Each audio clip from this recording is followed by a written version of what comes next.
Welcome to Collegial Conversations with Diana Clark, the professional webinar series that offers clinical and personal perspectives on issues that are common, but often not talked about. Here is today's Collegial Conversation.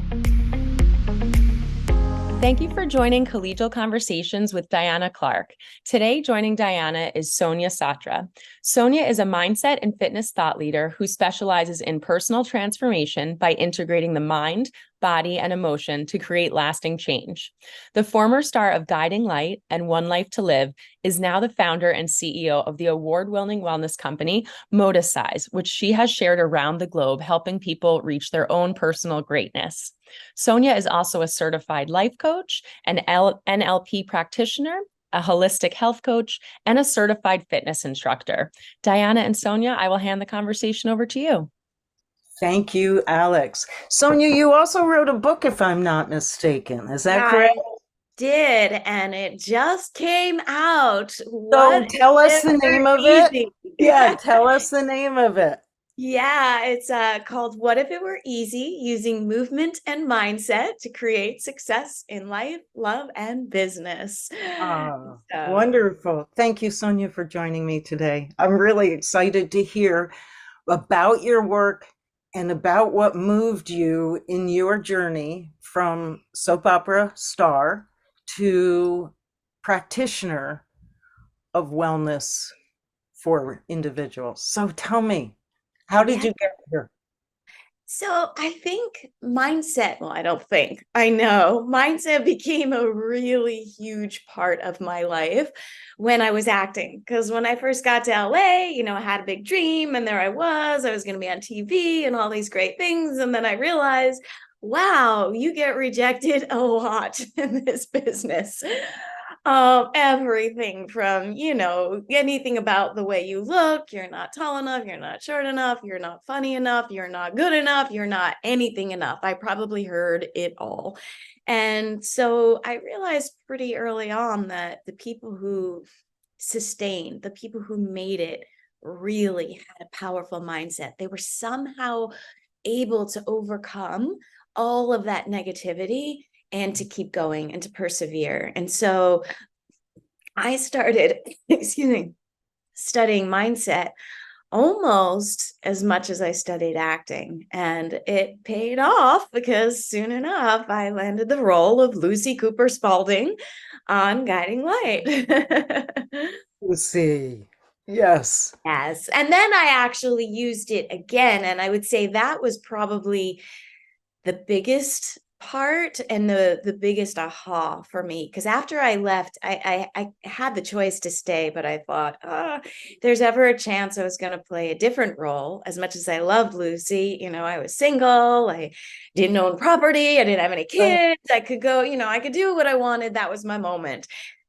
So I went back to being rejected instead of staying on that really great show with really great people. And I went back to LA. Only the second time I went back, I completely had that imposter syndrome, and I totally really, even with the work you'd done on your mindset work back in the day. Did. I think, sometimes when you succeed or you have something go well, you get a little complacent. And so I wasn't necessarily working the mindset tools as much as I was when I was auditioning all the time.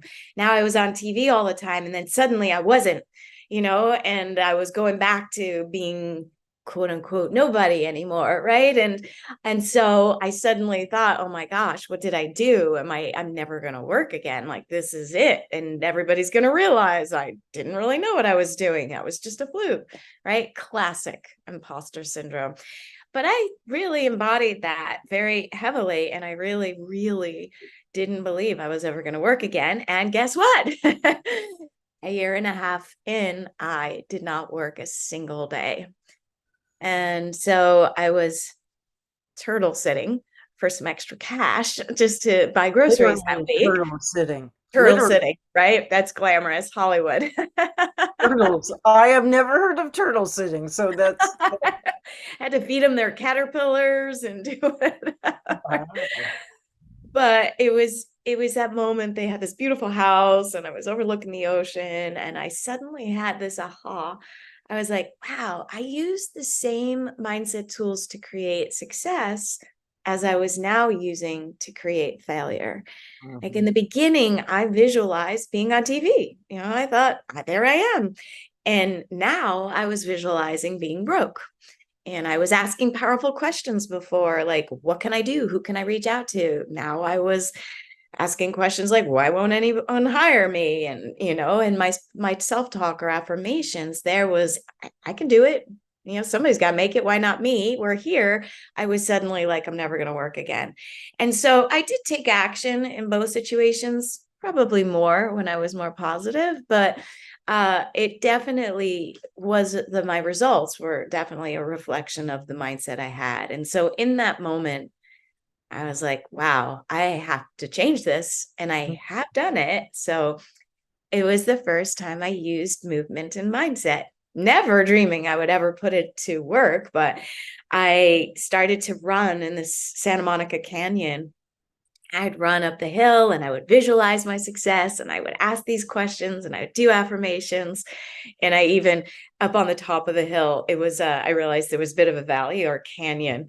And so I would yell out what I wanted to hear. So I would yell out, you got the job. And I'd hear back, you got the job. Wow, and then how I would celebrate it. So I would get it wired in.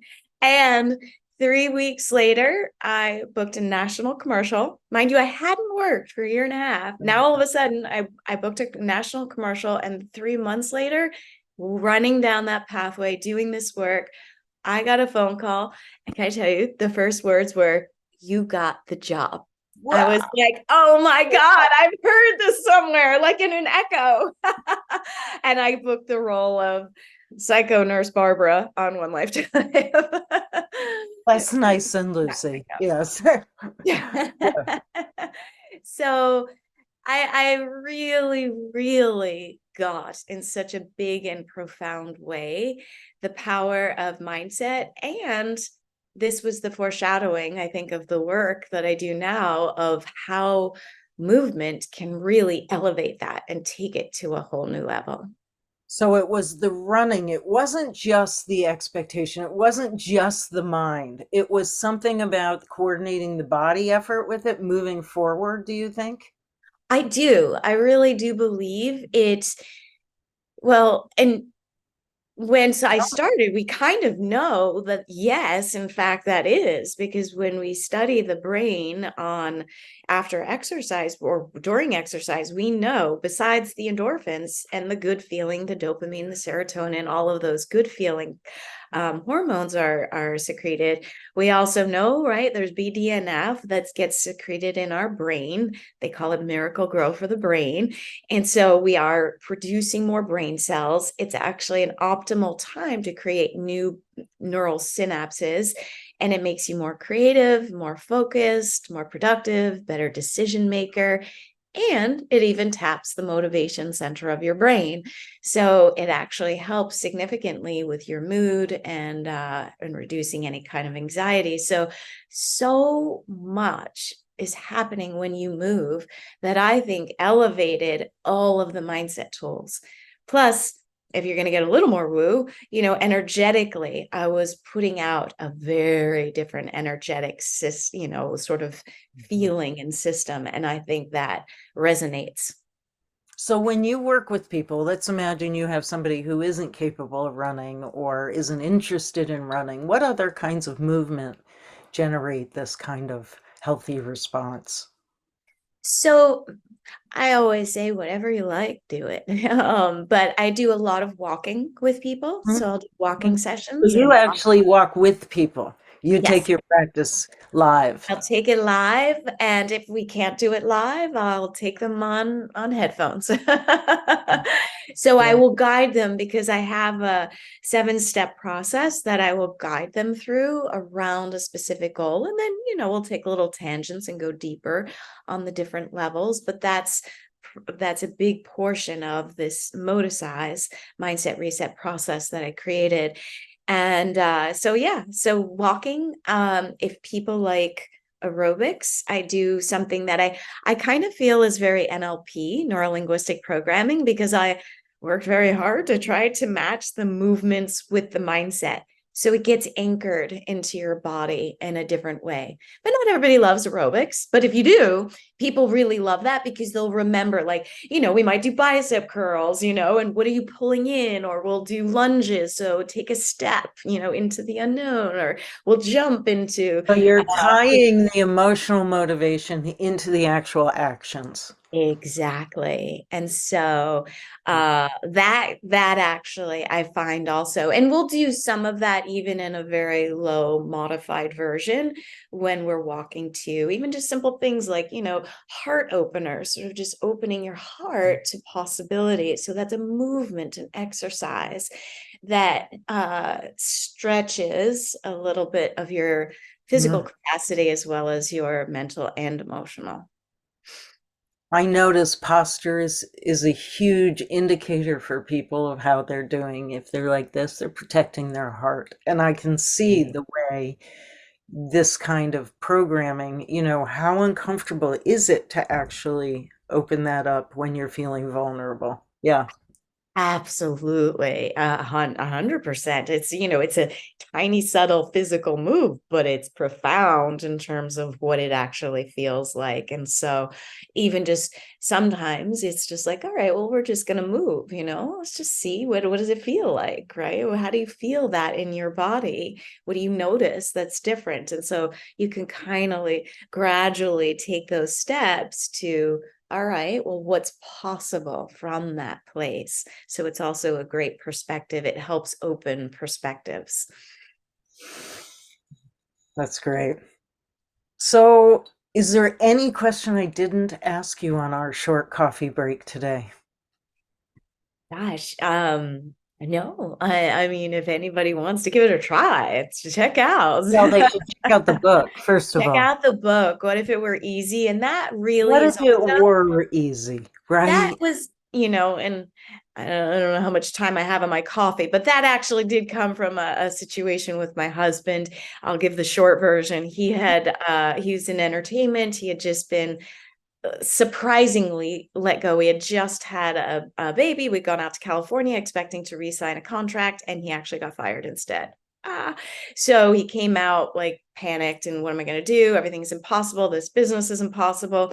He had this belief that if he had $1 million, somehow we would be okay. So it was, maybe not necessary, but that was his belief. And so everything felt impossible. And in that moment, I was like, well, somebody's done it, so it must be possible. And still resistant. And then I was like, well, what if it were easy? What would you do? And at first he was a little annoyed at that question. He's like, it's not easy.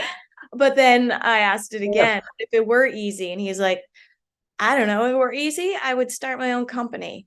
And that hadn't been any of the ideas that we had sort of brainstormed from that, panicked place. I was like, oh, well, what's that like? And so we discussed that. Next day, he started his own company. And a year later, he made $1 million. Oh, that's a great story. That's a great story, and it's a great title. What if it were easy? Right. Yeah. What would you do? It gives you permission to, again, open your heart and open possibilities and to dream and expand. Well, thank you, Sonia Satra. That is a great note to leave this. Yeah.